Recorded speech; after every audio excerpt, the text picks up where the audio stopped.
নমস্কাৰ বন্ধু বান্ধৱীসকল, আজি মই পাঠ কৰিব লৈছোঁ সুন্দৰ কাণ্ডৰ তৃতীয় ভাগ। এই সুন্দৰ কাণ্ডৰ প্ৰথম আৰু দ্বিতীয় ভাগ মোৰ আগৰ ভিডিঅ'ত পাঠ কৰা হৈছে। আপোনালোকে যদি কোনোবাই শুনা নাই তেনেহ'লে মোৰ আগৰ ভিডিঅ'ত পাই যাব। এতিয়া আহক আজিৰ তৃতীয় ভাগটি আৰম্ভ কৰোঁ। এই সুন্দৰকাণ্ড পাঠটিত হনুমানে শ্ৰীৰামক মাতা সীতাক লগ কৰিবলৈ কেনেদৰে সহায় কৰিছিল তাৰে ওপৰত কোৱা হৈছে।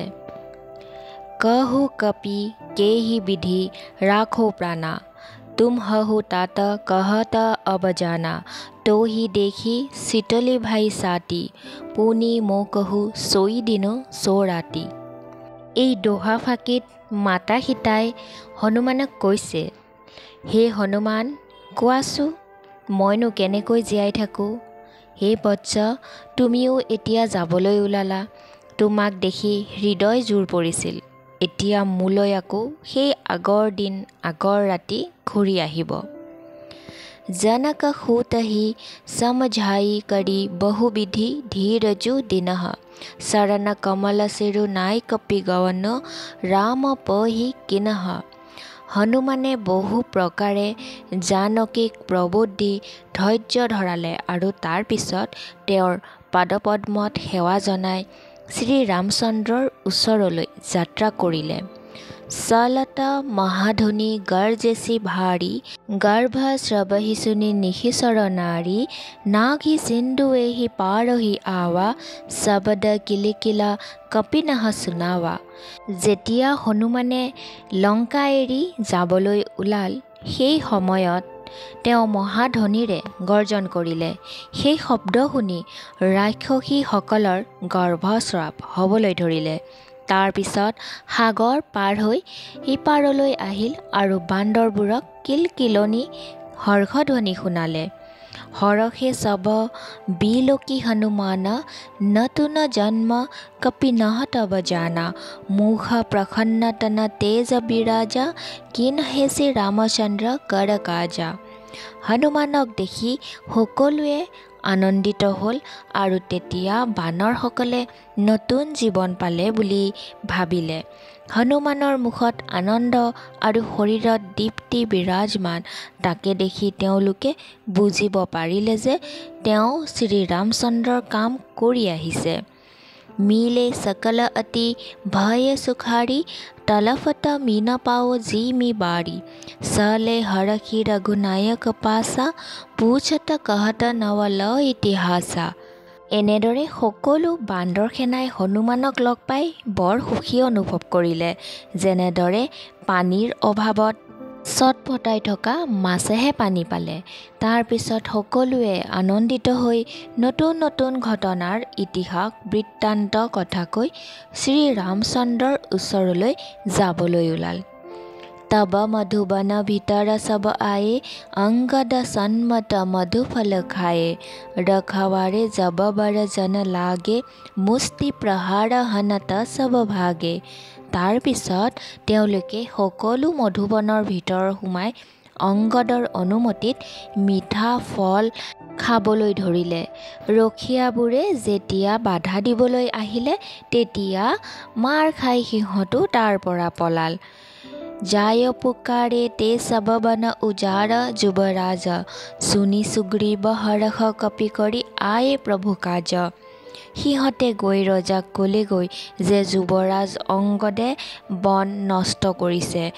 এই কথা শুনাৰ লগে লগে সুগ্ৰীৱ আনন্দিত হ'ল যে বানৰগণে প্ৰভুৰ কাৰ্য সিদ্ধি কৰিছে।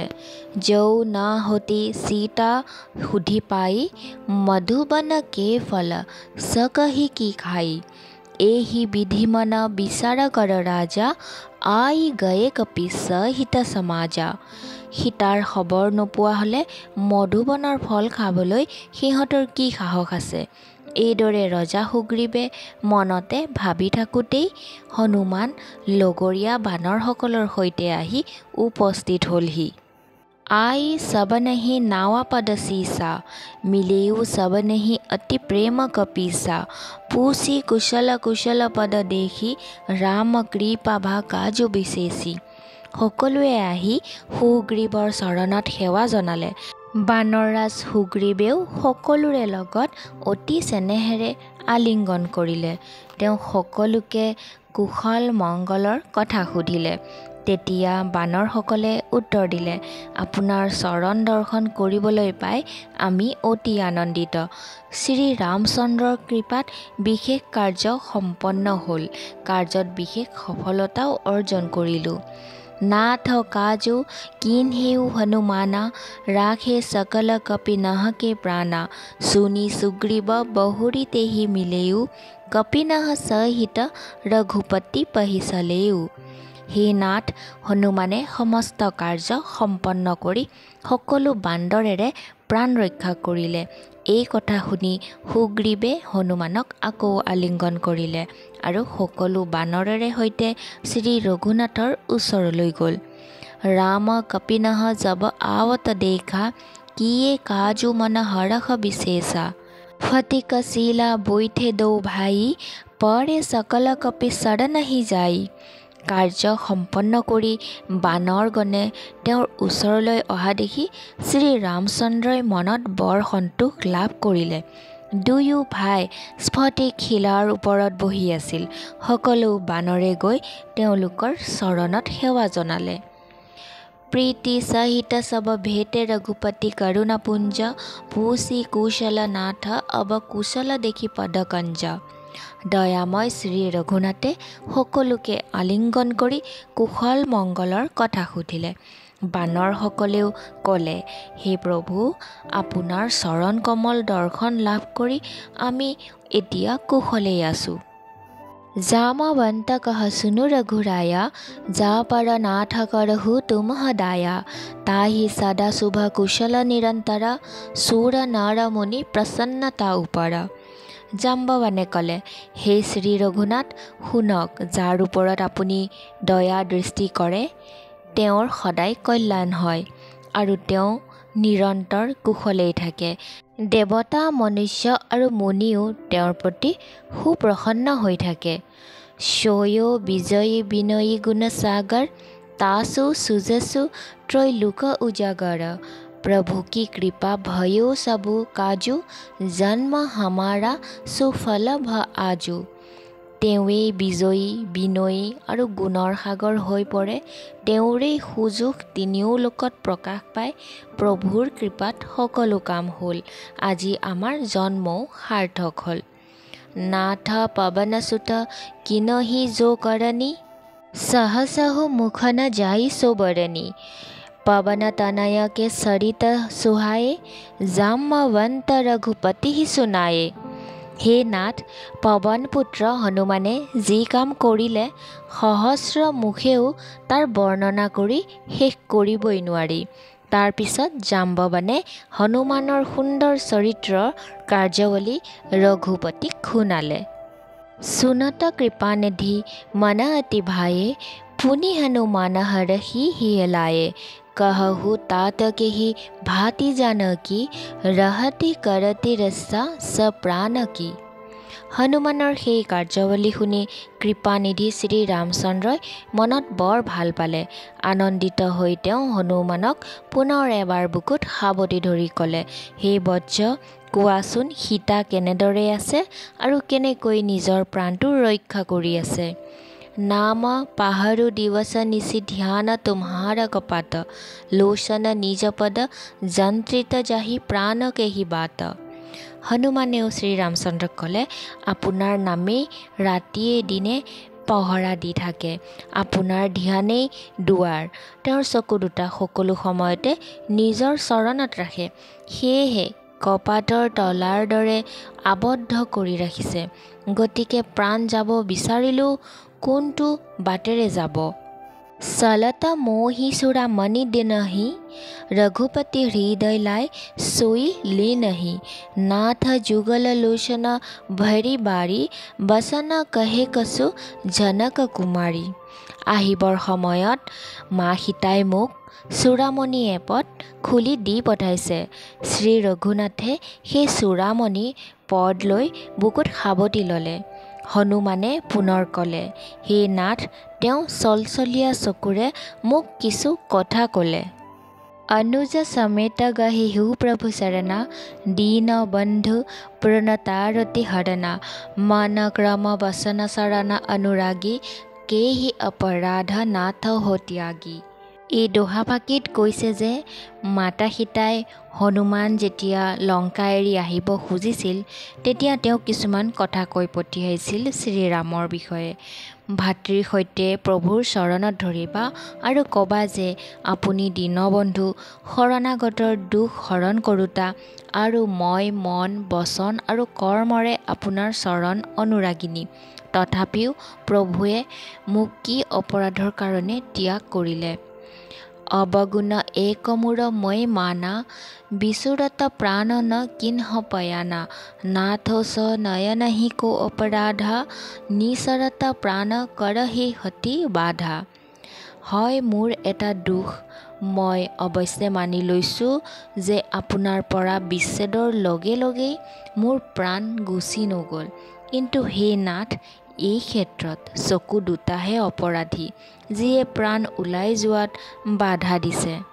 বিৰহ অগিনিতনু তুল সমীৰা সাহস জড়য়োচন মাহি শৰীৰা নয়ন স্ৰৱহি জলো নিজ হিত লাগি জড়ৈ না পাও দেহ বিৰহাগী। বিৰহ অগ্নি সদৃশ শৰীৰটো তোলা আৰু নিশ্বাস প্ৰশ্বাসৰ বতাহ এইদৰে জুয়ে বতাহৰ লগ লাগি এই শৰীৰটো খন্তেকতে জ্বলাই ছাই কৰিব পাৰে, কিন্তু চকুযোৰে নিজৰ হিতৰ বাবে প্ৰভুৰ স্বৰূপৰ দৰ্শন কৰি সুখী হ'বৰ বাবে চকু পানী বৰষি থকাৰ কাৰণে অগ্নিয়ে শৰীৰটো দগ্ধ কৰিব পৰা নাই। সীতা গৈ অতি বিপত্তি বিশালা বিনহি কহে ভলি দীন দয়ালা। সীতাৰ বিপত্তি অত্যন্ত বিশাল, হে দীন দয়াল, সেই বিষয়ে আৰু নকোৱাই ভাল। ক'লে আপোনাৰ মনত অতিশয় দুখ হ'ব। নিমিষ নিমিষ কৰুণানিধি যাহি কলপ সমবিতি বেগী চলিও প্ৰভু আনিও ভুজবল খল দল জিতি। সেই কৰুণানিধি তেওঁৰ এক এক পল এক এক কল্পৰ দৰে পাৰ হৈছে, গতিকে হে প্ৰভু, বেগাই গৈ নিজ বাহুবলেৰে দুষ্টৰ দলক জয় কৰি মাতা সীতাক ঘূৰাই অনাৰ ব্যৱস্থা কৰা হওক। सुनी सीता दुख प्रभु सुख अयना भरी आये जल राजीव नयना बसन काय मन मम गति जाही सपे नहु बुझियो विपत्ति की ताही। সীতাৰ দুখৰ কথা শুনি সুখৰ ধাম প্ৰভুৰ কমল সদৃশ নেত্ৰত অশ্ৰুৰ জল ভৰি পৰিল আৰু তেওঁ ক'লে, মন বচন আৰু শৰীৰেৰে যি একমাত্ৰ মোকেই আশ্ৰয় বুলি গ্ৰহণ কৰিছে, যাৰ একমাত্ৰ মোৰেই আশ্ৰয়, তেওঁৰ জানো সপোনতো বিপদ হ'ব পাৰে? কহ হনুমন্ত বিপত্তি প্ৰভু সোই জব তব সুমিৰন ভজন ন হৈ কেতিক বাট প্ৰভু জাতু ধানকী ৰিপুহি জিতি আনিবি জানকী। হনুমানে শ্ৰী ৰামচন্দ্ৰক ক'লে, হে প্ৰভু, বিপত্তি তেতিয়াই হয় যেতিয়া আপোনাৰ ভজন স্মৰণ একোৱেই নোহোৱা হয়। হে প্ৰভু, ৰাক্ষসৰ কথানো কি ডাঙৰ, আপুনি শত্ৰুক জয় কৰি জানকীক উদ্ধাৰ কৰিব। সুনো কপিতুহি সমান উপকাৰী নহি কৌচুৰ নৰমুনি তনুধাৰী প্ৰতি উপকাৰ কৰো কা তোৰা সনমুখ হুই ন সকট মন মোৰা।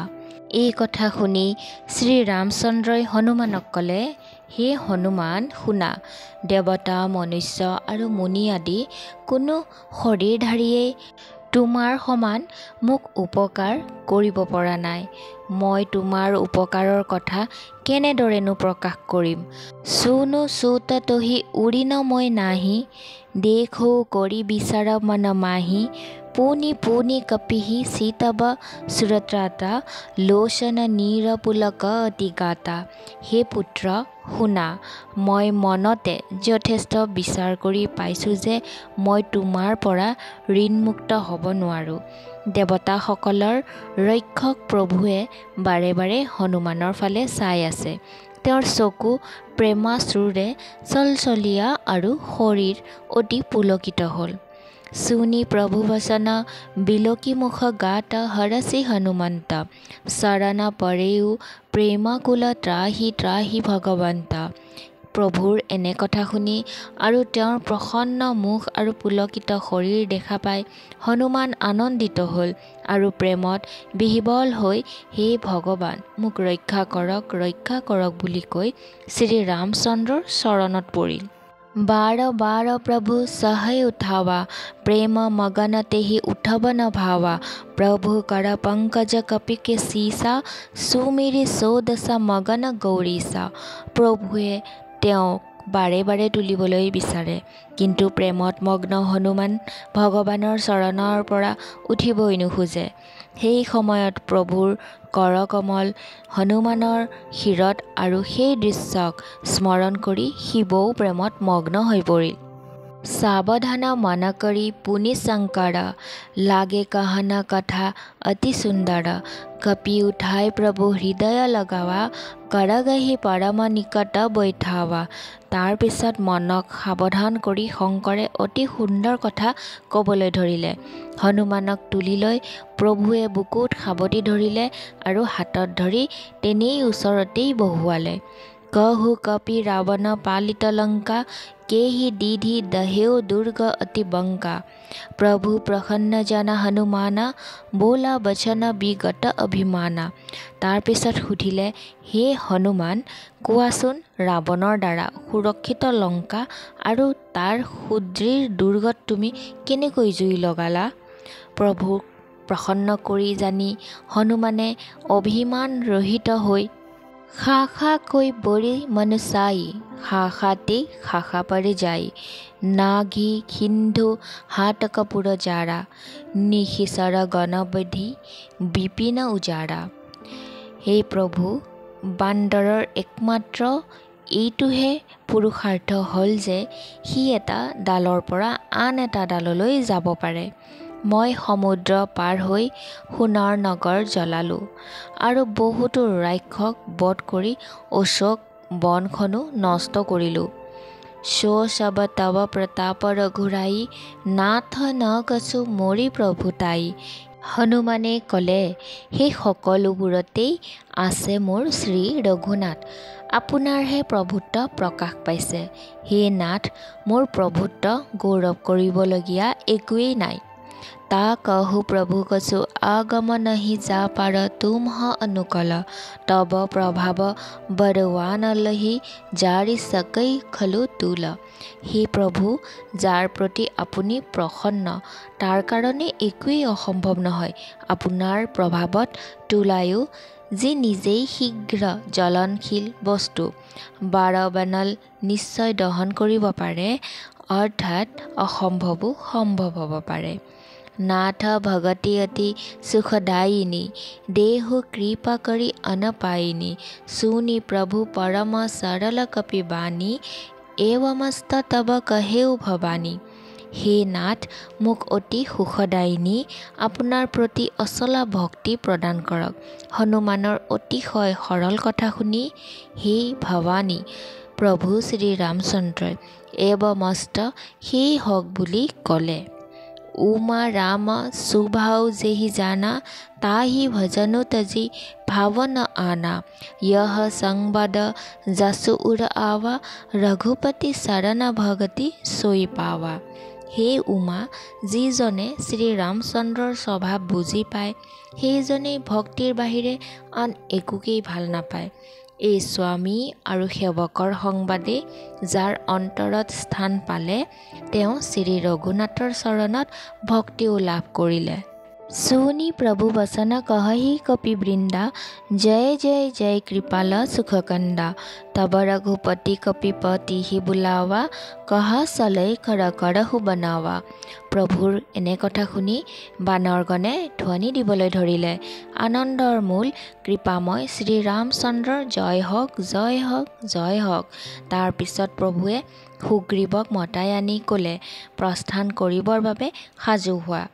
अब विलम्ब केही कारण कीजे, तुरत कपिनहु कहु आयोसु दीजे। कौतुक देखी सुमन बहु बरही, नाभते भावना चले সুৰ হৰহি। এতিয়া পলম কৰাৰ কোনো কাৰণ নাই, বানৰগণক তুৰন্তে আদেশ দিয়া। ভগৱানৰ এই লীলা ৰাৱণ বধৰ প্ৰস্তুতি দেখি বহুতো পুষ্প বৃষ্টি কৰি আৰু আনন্দিত হৈ দেৱগণ আকাশৰ পৰা নিজ নিজ লোকলৈ গ'ল। कपिपति बेगी बुलाए आए जूथप जूथ, नाना बरन अतुल बल वानर भालु बुरथ। বান্দৰৰাজ সুগ্ৰীৱে অতি শীঘ্ৰে বান্দৰগণক মাতিলে। সেনাপতিসকল আহি উপস্থিত হ'ল। নানান বৰণৰ বান্দৰ ভালুকৰ দল আহিল আৰু সিহঁতৰ অতুলনীয় বলশালী। प्रभु पद पंकज नावहि सीसा, गर्जहि भालु महाबल कीसा। देखि राम सकल कपिसेना, सीतै कृपा কৰি ৰাজে বনৈনা। তেওঁলোকে প্ৰভুৰ পাদপদ্মত সেৱা জনাবলৈ ধৰিলে। মহাবলী ভালু আৰু বান্দৰবোৰে গৰ্জন কৰিবলৈ ধৰিলে। শ্ৰীৰামচন্দ্ৰই সকলো সেনাৰ ওপৰত চকু ফুৰালে আৰু তেওঁ কমল সদৃশ সুন্দৰ নেত্ৰেৰে সকলোৰে প্ৰতি কৃপা দৃষ্টি নিক্ষেপ কৰিলে। ৰাম কৃপা বল পাই কপিন্দা, ভয়ে পশ্চজুত মনহু গিৰিন্দা। হৰহি ৰাম তব কিন্হ পয়ানা, সগুণ ভয়ে সুন্দৰ শুভ নানা। শ্ৰীৰামৰ কৃপাৰ শক্তি পাই শ্ৰেষ্ঠ বানৰবোৰ যেন একোখন পাখি লগা ডাঙৰ পৰ্বতহে হৈ পৰিল। তেতিয়া শ্ৰীৰামচন্দ্ৰই আনন্দিত হৈ যাত্ৰা আৰম্ভ কৰিলে। যাত্ৰাৰ সময়ত অনেক শুভ লক্ষণ দেখিবলৈ পোৱা গ'ল। যাচু সকল মংগলময় কীৰ্তি, তাচু পয়ান সগুণ यह নীতি। প্ৰভু পয়ান জানা বৈদেহি, ফৰকি বাম অংগ জনু কহি দেহি। যাৰ কীৰ্তি সকলো মংগলেৰে পৰিপূৰ্ণ, তেওঁৰ যাত্ৰাকালত শুভ লক্ষণ প্ৰকাশ পোৱাটো এটা নীতি, লীলাৰ মৰ্যাদা মাত্ৰ। প্ৰভুৰ যাত্ৰাৰ খবৰ জানকীয়েও জানিবলৈ পালে। তেওঁৰ বাও অংগত কম্পন হৈ যেন কৈছে যে শ্ৰীৰামচন্দ্ৰ আহি আছে। জয় জয় সগুণ জানকীহি হুয়, असुगुण भयो रावणहि सोय। सला कतकुको बरन पारा, गर्जहि बानर भालু অপাৰা। যিবিলাক শুভ লক্ষণ সীতাৰ ওচৰত প্ৰকাশ পাইছিল, সেইবিলাকেই ৰাৱণৰ কাৰণে অশুভ লক্ষণ বুলি প্ৰকাশিত হৈছিল। ইফালে সেনা আগবাঢ়িছে, তাৰ বৰ্ণনা কোনে দিব পাৰে? অসংখ্য বানৰ আৰু ভালুক তৰ্জন গৰ্জন কৰি গৈ আছে। নখ আয়ুধগিৰি পাদ পধাৰি, চলে গগনমহি ইচ্ছা চাৰি। কহেৰি নাদ ভালুক পিকৰাহি, ডগমগাহি দিগ্গজ চিক্কৰাহি। নখেই যাৰ অস্ত্ৰ, সেই ইচ্ছা অনুসাৰে বিনা বাধাই সৰ্বত্ৰ চলি ফুৰিব পৰা বানৰ আৰু ভালুকে পৰ্বত আৰু গছ হাতত লৈ কোনোবাই আকাশেদি কোনোবাই পৃথিৱীয়েদি আগবাঢ়ি গৈ আছে। সিহঁতৰ যাত্ৰাত আৰু তৰ্জন গৰ্জন শুনি দিগ্গজবোৰেও বিচলিত হৈ চিঞৰিবলৈ ধৰিলে। চিক্কৰহি দিগ্গজ দৌলমহি গিৰি, লোল সাগৰ খৰ ভৰে। মন হৰখ সব গন্ধৰ্ব সুৰ মুনি নাগ, কিন্নर দুখ তৰে। कट कटहि मर्कट बिकट भट बहु कोटि, कोटि नह धावहि। जय राम प्रबल प्रताप, कौशल नाथ गुण गण गावहि। দিগ্গজবোৰে চিঞৰিবলৈ ধৰিলে। পৃথিৱী কঁপি উঠিল। পৰ্বতবোৰ চঞ্চল হ'ল, কঁপিবলৈ ধৰিলে আৰু সাগৰত খলকনি উঠি গ'ল। গন্ধৰ্ব দেৱতা মুনি নাগ কিন্নৰ সকলোৱে আনন্দিত হ'ল যে এতিয়া আমাৰ দুখ দূৰ হ'ব। কোটি কোটি ভয়ানক বানৰ যোদ্ধাই দাঁত কৰচি আগবাঢ়িছে আৰু অসংখ্য যোদ্ধাই দৌৰি দৌৰি আগবাঢ়িছে।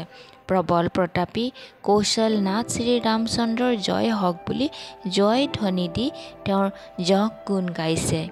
সহি सकन भार उदार अहिपति बारहि बारहि मोहय गहदसन पुनि पुनि कमठ पृष्ठ कठोर सकिमि सोहय रघुवीर रुचिर प्रयाण प्रस्थिति जानी परम सुहावनी जौनु कामथ खरपर हरपराज चौल लिखत अविचल पावनी।